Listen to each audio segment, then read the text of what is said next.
Hi folks, I hope you're well.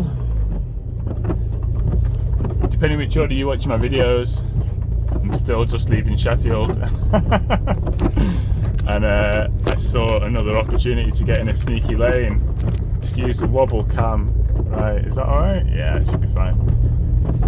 Absolutely terrible video footage and quality because it's raining and I'm sure the camera's bloody focusing on the droplets of rain and all sorts, but hey, we're here, we're doing it anyway. But we're gonna cut through this lane and then head over to Manchester. This, for those that are curious, I'll put the Trailwise ID in the comments below. You can jump on the Trailwise website and follow that along. It's about 5 miles west of Sheffield, give or take. And I've got to be careful here because there's a couple of lanes that cross and one of them is illegal. That on the left looks like a bit of off-piste. Not good. Let's see if we can't follow these signs and get an indication for what's going on here. What does that sign say? Share with care. Keep your dog on a lead. It had a motorised vehicle. That gate's open, so I'll leave it as it is. And I'm just going to pause here and check the map so I don't definitely go wrong. Cool, turning right in about 100 yards.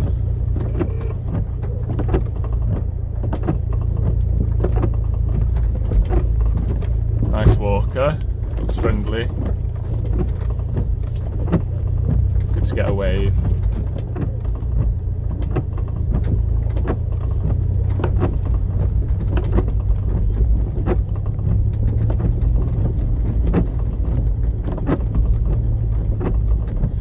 Quite deep, quite rutted.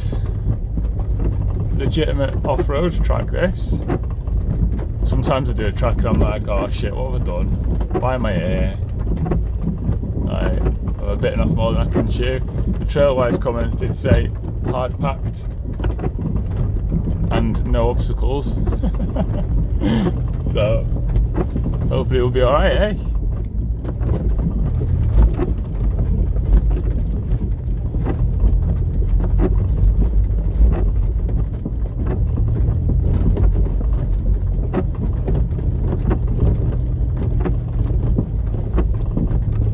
If you weren't in a lifted vehicle, you'd probably be dragging your belly here. These ruts are quite deep. Deceptive because of the camera never picks it up. So I believe I'm turning right here. It's a bit of a hairpin. If I was to go straight, judging by some of the tyre tracks, it's definitely right here. But if I was to go straight, that's a restricted byway. Looks like someone's driveway.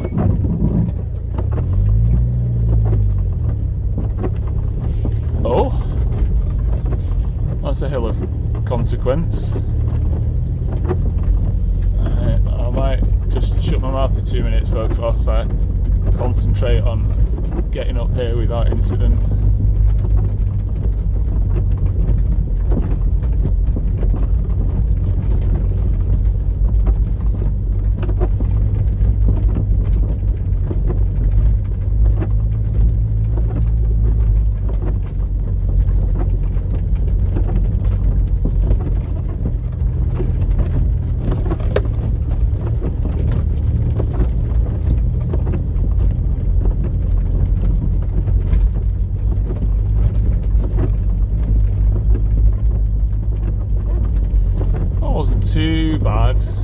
Wasn't too bad. I think sometimes when you don't know what's coming around the corner, things can sometimes seem worse than they are. And the lip on this bloody car grid's the biggest obstacle. Jeez, definitely no sheep getting over that. It's nice and hard packed anyway, good traction. Yeah, I think that's one of the things when you do a lane on your own. You are always worried about what's coming around the next corner, but you know, I'm not the most experienced driver, but I'm not a novice. So you sort of got to trust yourself and you trust your vehicle to a point. Old boy's old, but he's well maintained. doesn't, you know, I don't really spare any pennies on him if he needs something doing. He always gets the best, so you just trust yourself and trust your vehicle, don't you? And I think that builds over time. I probably would have turned around at that point if that was the first time on a green lane and I was on my own. But you know, you build confidence, don't you? And it's a nice little lane, this. I'd imagine there'd be nice views over the moors if it wasn't foggy and raining. Foggy, raining, grey. I'll probably upload this video just so I can sort of remind myself of the lane and come back to it. I don't expect this is going to get, you know, it's not going to make it on the highlight reel, is it? If, however, you like to support the channel, do please hit like, do please hit subscribe, and if you feel obliged, just drop us a comment, even if it's just a little thumbs up or a little emoji, just because it does help. You know, it helps me to see who's watching, helps me to then support you, because if you drop me a comment I can give you a follow back, can't I? And yeah, support the scene, innit? Support the scene.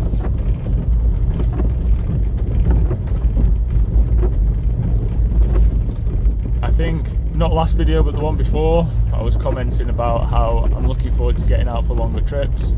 I've done quite a few long trips, like sort of up to 2.5 weeks long. You know, sort of camping overnight and then, you know, laning all day, camping, laning, and out of all of those, I think the Outer Hebrides was probably second biggest, and Iceland was probably the biggest, adventure-wise and difficulty-wise, and isolation-wise. You know, especially Outer Hebrides, man, that was bonkers. Just in the middle of nowhere on your own, like on an island, with about 3 people living on it. So that sort of stuff was fun, but I can't wait to get out and do some longer trips. And you know, some of those might be with other people, some of those might end up being on my own. Such is life. But I'm also planning some longer excursions. Like Algeria is really drawing me. I really like the idea of like a month or 2 around Algeria, like out into the desert. Just gonna flick that camera around for a second because there's nothing to see really. And it's really rainy, and I'm sure it's not the best video, so flip it around, you can look at my mushy instead for a bit.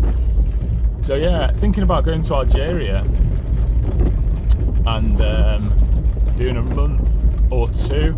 Like, I've seen a couple of documentaries about, like, it's not really like an off-road scene over there, it's more like it's a way of life, isn't it? They've got a vast amount of desert and a vast amount of space to cross, and you can go on a couple of tours and adventures. I really like the idea of that, so I'm just slowing down because it looks like there's a bit of a rut there, but actually it's not too bad. Always best to be cautious. So yeah, Morocco's also calling me. I don't know if I'll do Morocco and Algeria, it seems to make sense while I'm down there, like tag all those in together. I'm just gonna drop into this rut because it might make my life a bit easier coming up. Oof. You might not be able to see that on the angle, but I'm about a 20-degree angle there, and evening out again. And I also like the idea of perhaps tying that into a longer trip, like Portugal. While you're on your way down, you may as well stop in Spain, get the ferry into Bilbao. I'm just going to wait for this cyclist to go past. Do Bilbao, do some of Spain.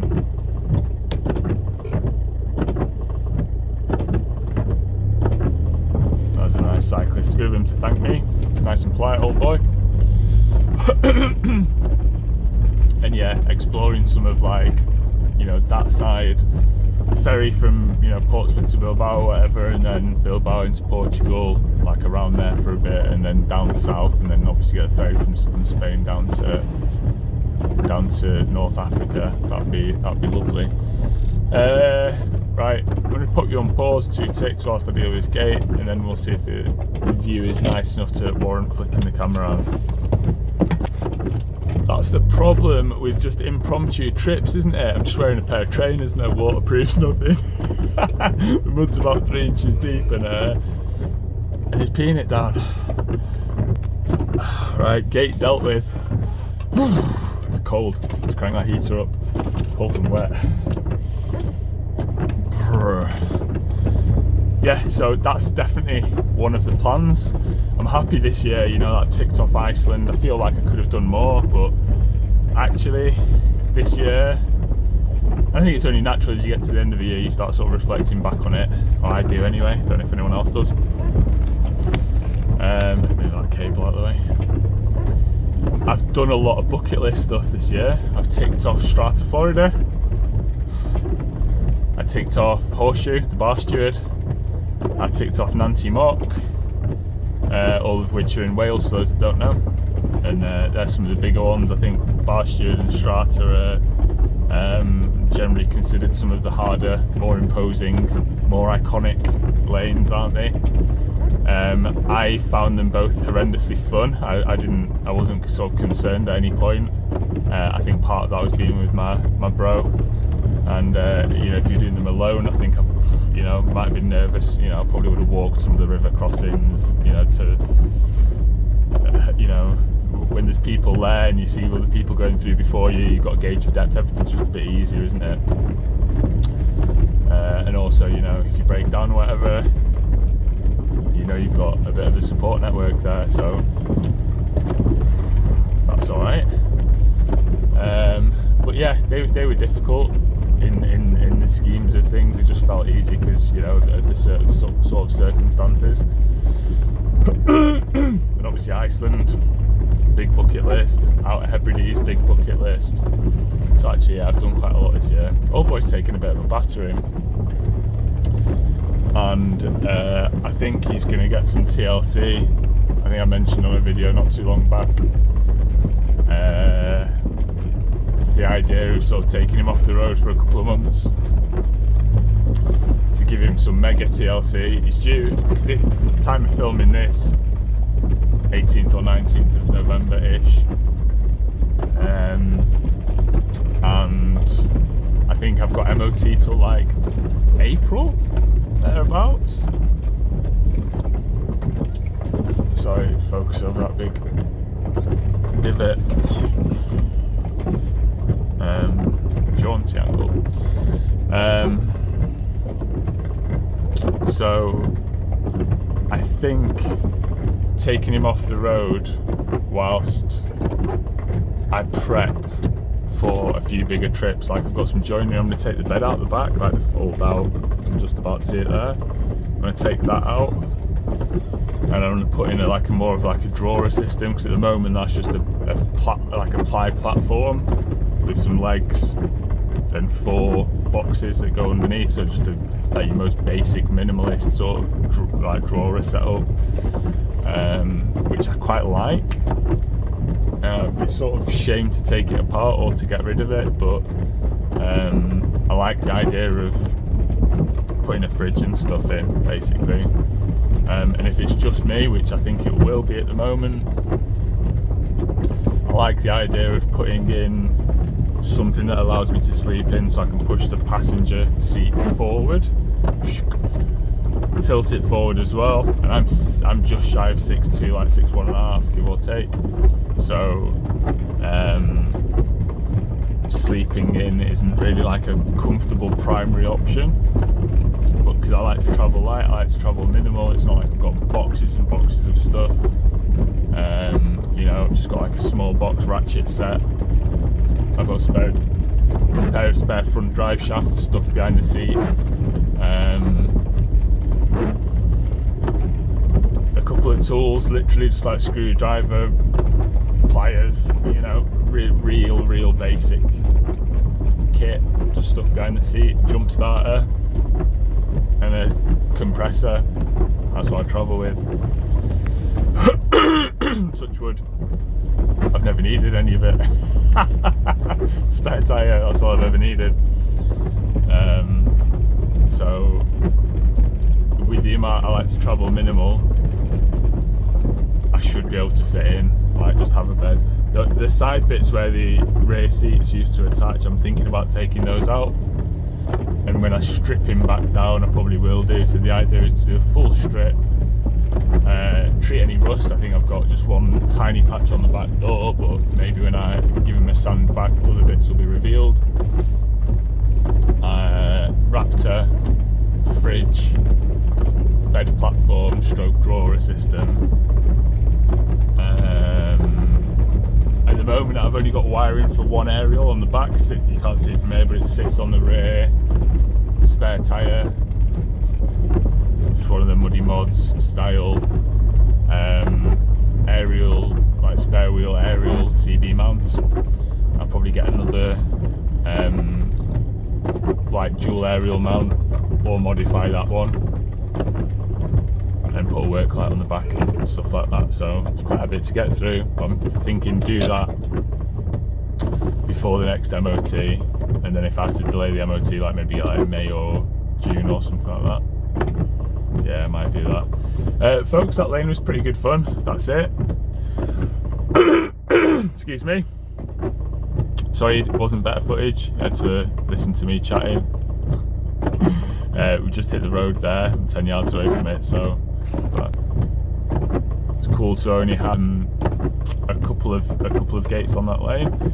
It's gone midday, so I'm going to get out of here, get myself to Manchester, meet the family for some food. Excited about that, and thank you everybody for watching, for following, for liking, for commenting, for subscribing. You guys are awesome. If you've got a Freelander, please reach out in the comments. I'd love to spend more time hanging out with Freelander people and doing some lanes together. If you have you know, you're sort of generally active in the Derbyshire area, South Yorkshire, etc., also comment. I'd like to connect on Facebook. I'd like to go out laning with you. If you've got any ideas about what to do in the back, please shout. Maybe you've done like an overland style Freelander conversion, maybe you've just got loads of overlanding experience and you've got some things that you'd like to sort of pass on and show me, regardless of whether it's Freelander or not. I'd always like to learn off other people, so please share your thoughts, ideas and wisdom. I'd appreciate that. Oh, there's some bikers here that look like they're going to get the gate for me, so catch you all later. Cheers.